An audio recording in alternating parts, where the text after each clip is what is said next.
નમસ્કાર વિદ્યાર્થી મિત્રો, વેદ ડિજિટલ એજ્યુકેશનમાં આપ સર્વે મિત્રોનું હાર્દિક સ્વાગત છે.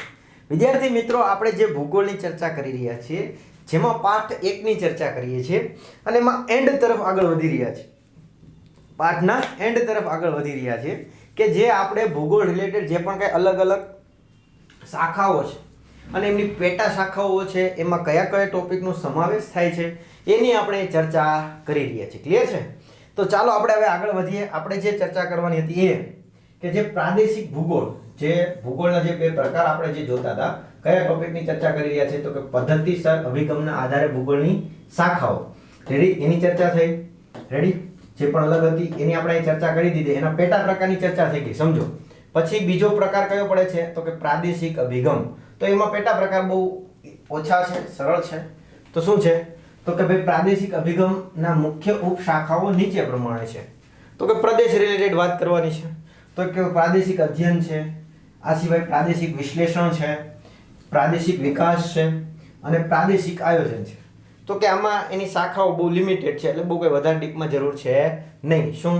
તો કઈ કઈ છે? તો કે પ્રાદેશિક અધ્યયન, હે ને, એનો અભ્યાસ એક પ્રકારે સ્ટડી, પ્રાદેશિક એનું વિશ્લેષણ કરવું, એનાલિસિસ કરવું, પછી એનો વિકાસ છે, ડેવલપમેન્ટ, અને આયોજન, એનું પ્લાનિંગ કઈ રીતના કરવું, એની બધી માહિતી છે એ આ પ્રકારમાં આવે છે, સમાવેશ થાય છે. કેનો? પ્રાદેશિક અભિગમમાં. ક્લિયર? ભૂગોળનું. ચાલો, નેક્સ્ટ ટોપિક છે ભૂગોળનું મહત્વ શું છે. હે ને? ચાલો, આપણે ભૂગોળ કઈ રીતના કરીએ છીએ તો એનું મહત્વ શું છે એ જોવાનું છે. રેડી? હા, કેમ કે આપણે તો કામમાં જ છે ને કે આ વિષય આપણે જે ભણી રહ્યા છીએ ભૂગોળનો, તો એનું મહત્વ શું છે એ આપણા માટે મહત્વનો ટોપિક છે. ભૂગોળનું મહત્વ એ જ આપણા માટે મહત્વનો ટોપિક છે. Importance of geography. Importance of geography. ચાલો, ક્લિયર? ચાલો, વાત કરીએ. તો કે વ્યક્તિના નિર્માણ માટે અથવા તો માનવીની સશક્તિકરણ માટે ભૂગોળનો અભ્યાસ અનિવાર્ય છે. એટલે એક તો વ્યક્તિનું નિર્માણ કરવું હોય. શું કરવું હોય? નિર્માણ. અને માનવીનું જે સશક્ત થવું હોય, તો એના માટે ભૂગોળનો અભ્યાસ છે કેવો છે? જરૂરી છે, ફરજિયાત છે, અનિવાર્ય છે એટલે ફરજિયાત છે. જેમાં ખેતી, વ્યાપાર, પરિવહન, ઉદ્યોગોની સ્થાપના માટે અને તેના વિકાસનો ખ્યાલ પણ મેળવવા ભૂગોળનું જ્ઞાન ખૂબ જ મહત્વનું છે. આ સિવાય એટલે કે ખેતીની માહિતી મેળવવી હોય, રેડી, સાથે સાથે વ્યાપાર, આ સિવાય પરિવહન, હે ને, એક સ્થળેથી બીજા સ્થળે જે પણ કાંઈ પરિવહન થાય છે, પછી કોઈ પણ બાબતનું હોય, માણસનું હોય, માલ સામાનનું હોય કે કોઈ પણ બાબતનું હોય, એ પરિવહન. તો કે આ સિવાય ઉદ્યોગોની જે પણ કંઈ સ્થાપના છે, આ સિવાયનો વિકાસ કઈ રીતના છે, આ બધો ખ્યાલ છે એ મેળવવા માટે ભૂગોળનું જ્ઞાન છે એ શું છે? ખૂબ જ ઉપયોગી છે. તો કે આ ભૂગોળના આધારે જ આ બધી તમે માહિતી સરળતાથી મેળવી શકો છો. માનવ જીવનના વિવિધ પાસાઓને સમજવા, માનવ જીવનમાં સાંસ્કૃતિક વારસાનું પૃથ્થકરણ કરવા, ઐતિહાસિક ઘટનાઓને સમજવા અને વર્તમાન વૈશ્વિક સમસ્યાઓને હલ કરવા ભૂગોળ પાયાનું જ્ઞાન પૂરું પાડે છે. તો શેમાં માહિતી અથવા તો શેમાં જરૂરી છે ભાઈ? તો શેનું નોલેજ આપે છે? તો કે માનવ જીવનની જે પણ કંઈ વિવિધ જે અલગ અલગ પાસાઓ છે, હે ને, માનવ જીવન સાથે જોડાયેલ અલગ અલગ પાસાઓ છે, એને સમજવા હોય. આ સિવાય માનવના સાંસ્કૃતિક વારસો છે એનું પૃથ્થકરણ કરવું હોય, એનાલિસિસ કરવું હોય. આ સિવાય જે પણ કંઈ ઐતિહાસિક ઘટનાઓ છે, ઇતિહાસ રિલેટેડ જે પણ કંઈ જોડાયેલી ઘટનાઓ છે એ સમજવા માટે, અને વર્તમાન જે પણ કંઈ વૈશ્વિક સમસ્યાઓ છે, હાલમાં જે પણ કંઈ વૈશ્વિક સમસ્યાઓ છે, જે પણ કંઈ પ્રશ્નો છે વૈશ્વિક, એને હલ કરવા માટે ભૂગોળ છે એ શું છે? પાયાનું જ્ઞાન પૂરું પાડે છે, પાયાની જરૂરિયાત પૂરી પાડે છે. નેક્સ્ટ જોઈએ આગળ. વ્યક્તિમાં આંતરરાષ્ટ્રીય સ્તરે સમજ વિકસે, વિશ્વ બંધુત્વની ભાવના કેળવાય, રાષ્ટ્ર માટે પ્રેમ પ્રગટે, રાષ્ટ્રીય ગુણોનો વિકસે વગેરે મૂલ્યોના સંવર્ધન માટે અને વિકાસ માટે ભૂગોળ મહત્વની ભૂમિકા ભજવે છે. તો શું કહે છે ભાઈ? તો વ્યક્તિમાં આંતરરાષ્ટ્રીય સમજ વિકસે, જે પણ કંઈ વ્યક્તિઓ છે એમાં આંતરરાષ્ટ્રીય ક્ષેત્રે એમને નોલેજ આવે, માહિતી મળે, હે ને. આ સિવાય વિશ્વ બંધુત્વતાની ભાવના વિકસે, વિશ્વના લોકો પ્રત્યે એમની બંધુત્વતા, ભાઈચારાની ભાવના થાય, પ્રગટે. રેડી? આ સિવાય રાષ્ટ્ર પ્રત્યે એનો પ્રેમ વધે, રાષ્ટ્રની ગુણોના વિકાસ વિકસે. રેડી? આ બધાના મૂલ્યોના સંવર્ધન એટલે કે એનું સંવર્ધન અને વિકાસ માટે ભૂગોળ છે મહત્વની ભૂમિકા ભજવે છે. નેક્સ્ટ, રાષ્ટ્રીય અને આંતરરાષ્ટ્રીય સમસ્યાઓને ઉકેલવી હોય તો ભૂગોળનું જ્ઞાન અનિવાર્ય છે. એટલે કે રાષ્ટ્રીય લેવલની જે પણ કંઈ સમસ્યાઓ છે, આંતરરાષ્ટ્રીય લેવલની જે પણ કંઈ સમસ્યાઓ છે, એને સમજવા માટે, એનું સોલ્યુશન નિરાકરણ કરવા માટે, એને ઉકેલવા માટે શેની જરૂર હોવી જોઈએ? ભૂગોળ છે એનું જ્ઞાન હોવું જરૂરી છે, ફરજિયાત છે. ચલો રેડી. પ્રત્યેક વ્યક્તિના અધ્યયન પાછળ પ્રત્યેક વિષયના અધ્યયન પાછળ કેટલાક લક્ષ્યો અને ઉદ્દેશ્ય હોય છે. રેડી. એટલે કે દરેક વિષયનું જે પણ કંઈ અધ્યયન કરવામાં આવે એની પાછળના કેટલાક લક્ષ્યો હોય. રેડી. એના પાછળના ઉદ્દેશ્યો કેટલાક હોય છે. ભૂગોળ એક ગત્યાત્મક વિષય છે. તેના વિષય વસ્તુનો વિકાસ વૈજ્ઞાનિક આધારે કરવામાં આવ્યો છે. એટલે ભૂગોળ એક કેવો છે તો કે ગત્યાત્મક ડાયનેમિક એક વિષય છે અને એનો વિષય વસ્તુનો વિકાસ છે વૈજ્ઞાનિક આધારે કરવામાં આવ્યો છે. ભૂગોળના અધ્યયનથી આપણામાં ઘણી ક્ષમતાઓ અને કૌશલ્યો વિકસે છે. એટલે કે ભૂગોળનો જો તમે અભ્યાસ કરો એનાથી શું થાય તો કે ઘણી આપણામાં ક્ષમતાઓ ડેવલપ થાય, કૌશલ નવા વિકસતા હોય છે ભૂગોળને આધારે. પ્રવાસ, પ્રદર્શન, વાર્તાલાપ સમજી શકીએ છીએ. એટલે કે આ સાથે સાથે પ્રવાસ જે પણ કંઈ છે ભૂગોળ રિલેટેડ, રેડી ને, પછી અલગ અલગ પ્રદર્શનો છે, વાર્તાલાપ છે, એ પણ આપણે સમજી શકીએ છીએ ભૂગોળને આધારે. પત્ર મૈત્રી બાંધવાની સૂઝ કેળવાય છે. રેડી. પત્ર મૈત્રી, પત્રથી મિત્રતા બાંધવાની સૂઝ આપણામાં ભૂગોળને લીધે જ છે ક્યાંક ને ક્યાંક કેળવાતી હોય છે. આ સિવાય નકશા વાંચન, નકશા પૂરણી, વરસાદનું માપન, તાપમાનનું માપન, ભૂકંપની તીવ્રતા માપન, હવાના દબાણનું માપન વગેરે પ્રકારની ક્ષમતાઓ વિકસાવવામાં ભૂગોળ ટેકન લાકડીની ભૂમિકા ભજવે છે. તો આ સિવાય ભૂગોળની આપણે કઈ રીતના ઉપયોગી છે? હા, તો આવો પ્રશ્ન પૂછાયો, મોટો 5 ગુણનો પ્રશ્ન પૂછી શકાય એવો છે, ધ્યાન રાખજો. તો હા, ભૂગોળ આપને કઈ રીતે ઉપયોગી છે તો આ બધી માહિતીમાંથી તમને જેટલી યાદ હોય એટલી લખી લેવાની. ક્લિયર? એટલે 5 ગુણમાં સવાલ બની શકે. તો શું કે છે, એક તો નકશા વાંચનમાં જરૂરી છે ભૂગોળનું જ્ઞાન, નકશા પૂરતી હોય. પછી તો કે વરસાદનું માપન કરવું હોય, કેટલા સેમી વરસાદ પડ્યો, ખબર ને, આટલા સેમી, આજે આ વિસ્તારમાં આટલા સેમી વરસાદ, એવું કહેતા હોય ને. પછી તાપમાનનું માપન પણ, જે દિવસે દિવસે ઉનાળામાં તાપમાન વધી રહ્યું છે તો એનું માપન છે. ભૂકંપની તીવ્રતા, હે ને, એટલાથી એટલી તીવ્રતાનો ભૂકંપ આવ્યો હોય, જેમ તીવ્રતા વધે એમ નુકસાન વધે. હવાનું દબાણનું માપન, રેડી ને, આ બધું છે પણ કહે છે વિકસાવવામાં ભૂગોળ છે ટેકણ લાકડી, એટલે કે પાયાની એક લાકડી, ટેકા, જેમ કે મહત્વનો જે પણ કોઈ માની લો વસ્તુ પડે, કોઈ પણ વસ્તુ ઊભી રાખવી, ઊંચી રાખવી હોય તેને ટેકો જોઈએ, તો એ ટેકણ લાકડી તરીકે કામ ભૂગોળ કરે છે. પ્રાકૃતિક સંસાધનોના વિશે આપણામાં સ્વસ્થ દ્રષ્ટિકોણ ઉત્પન્ન થાય છે અને સંસાધનોનો વિવેકપૂર્ણ ઉપયોગ કરવાની સૂઝ પેદા થાય છે.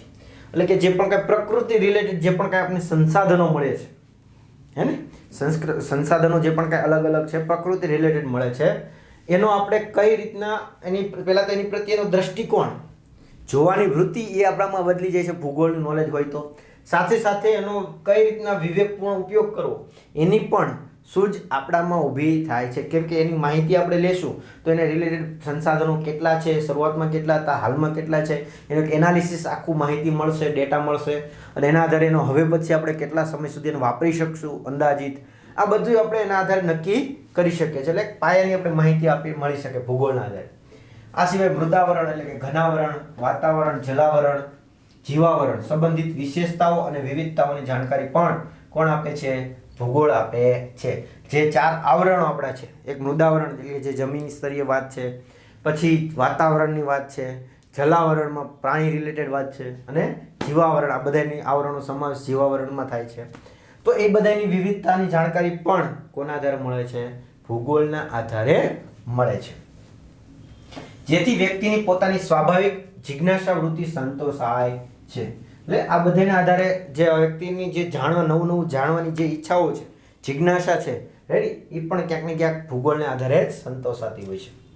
આ સિવાય તો કે ભૂગોળમાં વિવિધ પ્રકારના નકશાઓ છે, પૃથ્વીનો ગોળો અને પ્રાકૃતિક તથા ભૌતિક તત્વોનું નિરીક્ષણની કળા વ્યક્તિમાં વિકસે છે. એટલે કે ભૂગોળ આ સિવાય તો કે વિવિધ પ્રકારના નકશાઓ, પૃથ્વીનો ગોળો, હે ને, પ્રાકૃતિક અને ભૌતિક તત્વોના જે પણ કંઈ નિરીક્ષણ છે એનું નિરીક્ષણ કઈ રીતના કરવું એની કળા પણ ભૂગોળના આધારે વ્યક્તિમાં વિકસે છે. ભૌગોલિક ઘટનાઓ થકી કાર્યકારણ સંબંધ કેળવવાની માનસિક ક્ષમતા પણ કેળવાય છે. એટલે કે જે ભૌગોલિક જે પણ કંઈ ઘટનાઓ થકી જે પણ કંઈ કાર્યકારણનો જે સંબંધ છે એને કેસ એન્ડ ઇફેક્ટ રિલેશનશિપ, તો એ કેળવાય છે. માનસિક ક્ષમતા પણ ધીમે ધીમે કેળવાય છે, જેમાં વ્યાપાર, સંરક્ષણ, પ્રવાસ, ઉદ્યોગ, ખેતી, પશુપાલન માટે પણ ભૂગોળનું જ્ઞાન એક વ્યવહારિક જરૂરિયાત છે. એટલે કે ભૂગોળનું જ્ઞાન હોવું જોઈએ. કયા ક્ષેત્રો સાથે જોડાયેલા હોય તો વ્યાપાર, સંરક્ષણ, પ્રવાસન, ઉદ્યોગ, ખેતી, પશુપાલનમાં પણ આ બધા ક્ષેત્રોમાં પણ ભૂગોળનું જ્ઞાન જરૂરી છે. વિશ્વના દેશો વચ્ચેના આંતર અવલંબનની સમજ ભૂગોળ આપે છે. એટલે કે જે પણ કાંઈ દેશો, વિશ્વના જે પણ કાંઈ દેશ, અલગ અલગ દેશો છે એની વચ્ચે જે આંતરિક સંબંધો છે, આંતરિક અવલંબન છે, એની સમજ પણ કોણ આપે છે તો કે ભૂગોળ આપે છે. હા, ચાલો હે ને અહીંયા સુધી જોઈ લઈએ. ચાલો શું કહે છે. આ સિવાય આપણા ઘણા ઉત્સવ અને સામાજિક રીત રિવાજોની પાશ્ચાત્ય ભૂમિમાં આપણી ભૂગોળ છે. એટલે કે જે પણ આપણા રીત રિવાજો છે, ઉત્સવો છે, રેડી, સામાજિક રીત રિવાજો, ઉત્સવો છે, એની પાયામાં કોણ છે? ભૂગોળ છે. રેડી. જેમ કે ખાસ કરીને અલગ અલગ જે રીત રિવાજો ઉજવતા હોય તો અમુક તહેવારો છે તમે જોયા હોય તો લણણી સાથે જોડાયેલા હોય, પાકની લણણી કરવામાં ત્યારે ઉત્સવ ઉજવવામાં આવતા હોય. રેડી. તો આ બધા ક્યાંક ને ક્યાંક પાયામાં શું છે? બધાની પાયામાં ભૂગોળ છે. ભૌતિક ભૂગોળના અભ્યાસ વડે માનવીની આર્થિક પ્રવૃત્તિઓ, સિદ્ધિઓ અને નિષ્ફળતાઓ જાણી શકાય છે.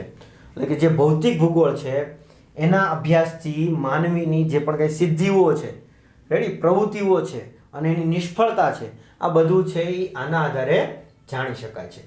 કુદરતી આપત્તિઓ જેવી કે ભૂકંપ, ભૂમિતાપ, વાવાઝોડું, પૂર, દુષ્કાળ સાથે પર્યાવરણ સુરક્ષા અને સંવર્ધન અંગેની જરૂરી માર્ગદર્શન ભૂગોળના અભ્યાસ દ્વારા જ મળે છે.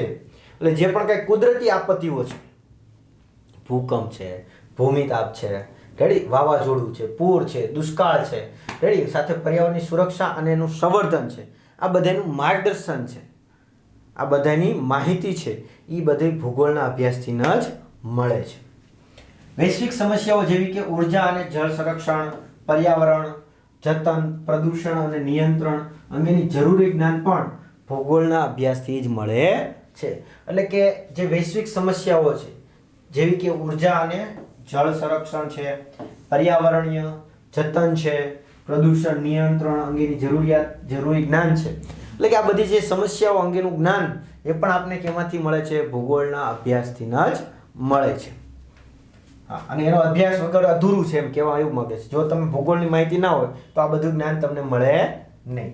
આ સિવાય વધતી જતી વસ્તી અને ઘટતી વનસ્પતિ, ગરીબી, આતંકવાદ જેવા પ્રશ્નોનું નિરાકરણ અને ઉકેલ માટે પણ ભૂગોળનું જ્ઞાન આવશ્યક છે. એટલે કે જે વધતી જતી વસ્તી છે, જે મોટો પ્રશ્ન છે, ઘટતી જતી વનસ્પતિ છે, એને દિવસે દિવસે જંગલો કપાઈ રહ્યા છે, ગરીબી છે, આતંકવાદ છે, આ બધી પાયામાં એક પ્રશ્નોનું નિરાકરણ અને ઉકેલમાં શું જરૂરી છે? ભૂગોળ જરૂરી છે. વસુધૈવ કુટુંબકમ અર્થાત સમગ્ર વિશ્વ એક પરિવાર કે કુટુંબ છે તેવી ભાવના ભૂગોળના અભ્યાસ દ્વારા જ ચરિતાર્થ થાય છે. જે આપણું સ્લોગન છે વસુધૈવ કુટુંબકમ, એટલે કે સમગ્ર વિશ્વ એક કુટુંબ છે, પરિવાર છે, એ પણ જે ભાવના છે, એ માહિતી છે, એ ભૂગોળના અભ્યાસથી જ એ ચરિતાર્થ થાય છે, માહિતી પૂર્ણ થાય, પરિપૂર્ણ થાય છે. વ્યક્તિમાં સૂક્ષ્મ અવલોકન કરવાની, તારણો કાઢવાની, નિર્ણયો કરવાની અને યોગ્ય અભિપ્રાયો બાંધવાની વગેરે માનસિક શક્તિઓના વિકાસમાં ભૂગોળનો દ્વારા સરળ બને છે. એટલે કે કોઈ વ્યક્તિ છે એના સૂક્ષ્મ રીતે અવલોકન કરવું, એનું નિરીક્ષણ કરવું, આ સિવાય એના નિર્ણયો લેવાની, જે પણ કંઈ માહિતી છે, યોગ્ય અભિપ્રાયો આપવાની, આ બધું ભૂગોળને આધારે જ એ શક્તિઓ વિકસે છે, સરળ બને છે, વિકસે છે. પછી તો કે ભાઈ ભૂગોળ નાગરિકોને વિશ્વ નાગરિક બનાવે છે. રાષ્ટ્રીય સમસ્યાઓ સમજી અને તેના ઉકેલવામાં નાગરિક પોતાનું યોગદાન આપી શકે તે માટે ભૂગોળનું જ્ઞાન ખૂબ જ મહત્વનું છે. એટલે કે જે ભૂગોળ છે એ નાગરિકને કેવો બનાવે છે? કોઈ નાગરિક હોય એને વિશ્વ નાગરિક, એટલે વિશ્વ લેવલે એમની જે પણ કંઈ પહેચાન છે, ઓળખ છે, બનાવે. રાષ્ટ્રીય સમસ્યાઓ જે પણ કંઈ હોય, દેશ લેવલની જે પણ કંઈ સમસ્યા હોય એને સમજે, ઉકેલમાં નાગરિક પોતાનું યોગદાન આપી શકે એ માટે એને શું જરૂરી હોય છે? ભૂગોળનું જ્ઞાન ખૂબ જ જરૂરી છે. ક્લિયર? તો આ બધી માહિતીમાં ભૂગોળ આપને ટૂંકમાં ઉપયોગી છે. શા માટે ભૂગોળ મહત્વનું છે એની અહીંયા આપને માહિતી આપેલી છે. ક્લિયર? 5 ગુણમાં સારો એવો પ્રશ્ન પૂછી શકાય તો તેમાંથી તમને જે ક્ષેત્રો યાદ હોય એ બધા તમે સરળતાથી માહિતી આપી શકો.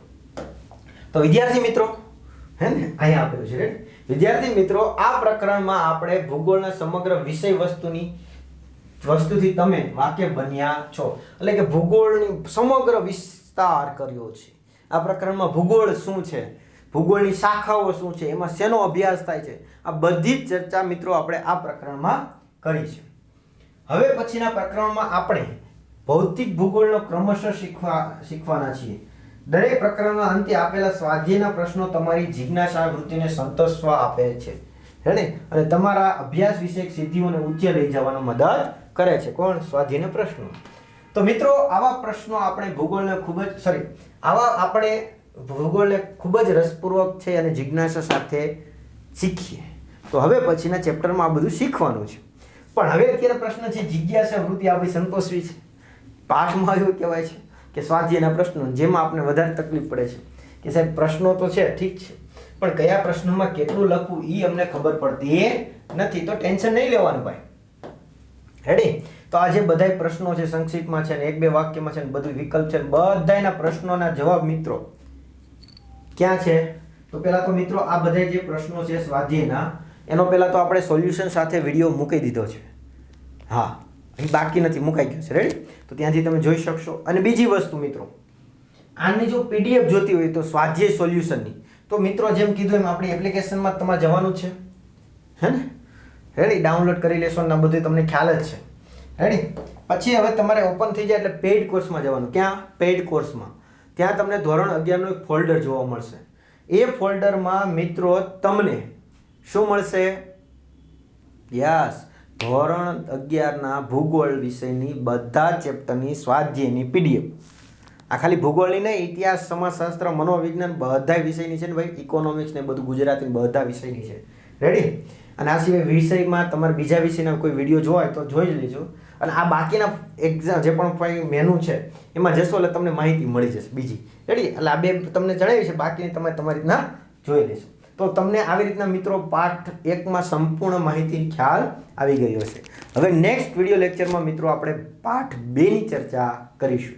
તો આ વિડીયો લેક્ચરમાં આપણે અહીં સુધી રાખીએ. Thank you. જય હિન્દ, જય ભારત. અસ્તુ.